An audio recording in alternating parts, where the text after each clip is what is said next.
and welcome to Health Talk. I'm Laura Engel. Australian athlete Turia Pitt became one of her nation's most inspirational figures. In 2011, the former model and mining engineer was competing in a 100K ultra marathon in the Outback when she was caught in a wildfire. It severely burned over 65% of her body, but thanks to 10 Americans who donated their skin to the Musculoskeletal Transplant Foundation, Turia is alive and thriving, and she's joining the foundation to say thank you and talk about her unbelievable recovery, and is here with us now. Thank you so much for being here. Thank you for having me, Laura. What an incredible story you have. It really is truly amazing. So you've had, I understand, over 200 surgeries, spent 6 grueling months in rehab. How did you do it? It's a bit of a hard question to answer. Right. But I think one of the things that helped me get through was setting a goal. Because when you set a really big goal that's outside of yourself, it helps to have just something else other than what you're going through to focus on. And for me, in hospital, that goal was doing an Ironman. Well, I mean, to think about 200 surgeries. Yeah. Most of us in our lifetimes have had a surgery or two for a broken bone or something like that. But to think about 200, I mean, it really is miraculous. And the fact that you're thriving today, also miraculous. Yeah, I mean, the surgeries are still continuing today, but I think it's all about how you look at it. So I could look at a surgery and think, I don't really want to go through it, I'm going to be in a lot of pain. Or I could reframe it, say, hey, the surgery is going to make me eventually look better, it's going to make me function better, I'm going to get to catch up with all my old doctors and nurses who used to look after me. I'll get a week off from work, you know. I can eat ice cream, I can do whatever I want for that week.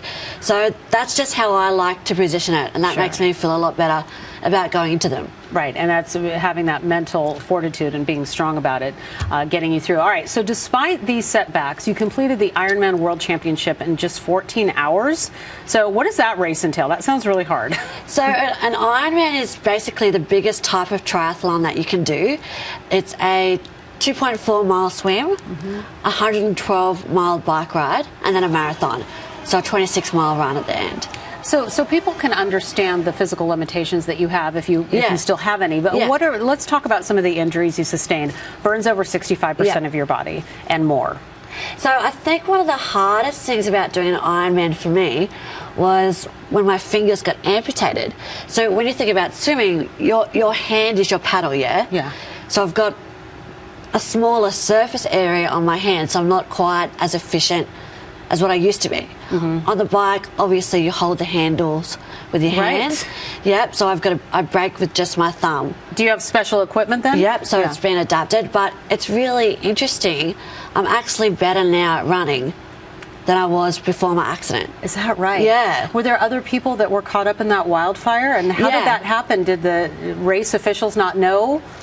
Yeah, so there was 6 of us that were caught in the fire, and I think it's a real credit to each and every one of us because all 6 of those people have gone on to do some really amazing things. There was another woman, Kate Sanderson, who was badly burned. She got 65% burns, just like me. Now, she just finished a 250-kilometre ultramarathon through the Sahara Desert.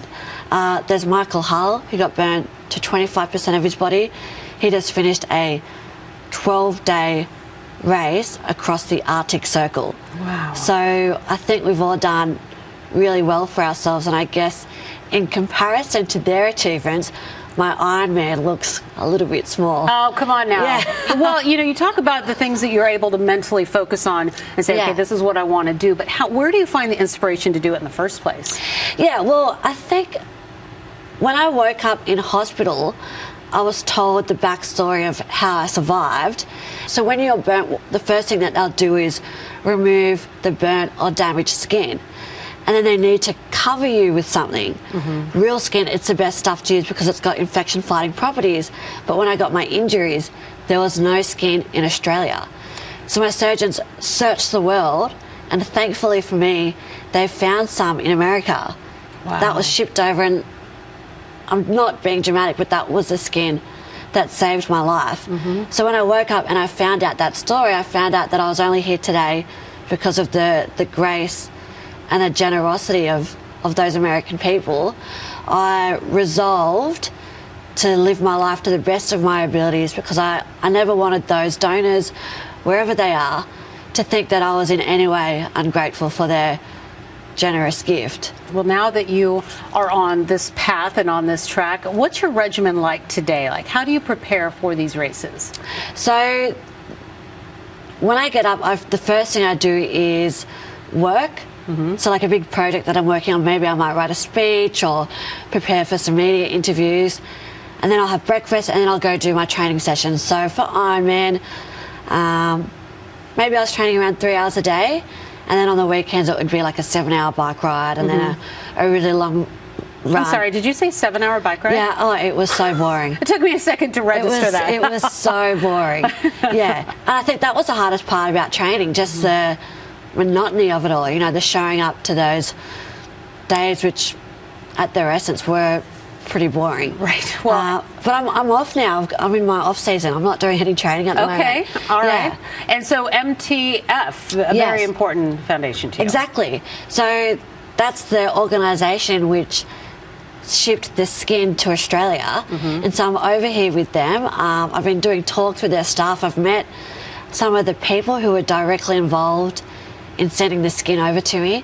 So it's been a really emotional experience for me, but I'm so happy that I can be here and share my story with the MTF staff. It's an incredible story, and you're right. I mean, until we have a chance to sit down and talk with you, you might read a headline, but to hear more about how it happened, how you were able to thrive after these horrific injuries, you know, is really something truly remarkable. So I want to thank you for sharing that story with us. How can people find you and find out more information about you? I think the easiest way would be on Instagram. Oh, okay. At Taria Pitt. All right. It's that easy. We'll find you. I just want to say one more thing. Yes. If people want to register to be an organ and tissue donor, very important. All they need to do, go to donatelife.net. It's that easy. Yeah. All right. Very good. Well, thank you so much for being here, and best of luck to you. Yeah, thank you, Laura. I appreciate it. All right. If you have a health question, you want to tweet them at Dr. Manny right here on Fox. Until next time, I'm Laura Ingle.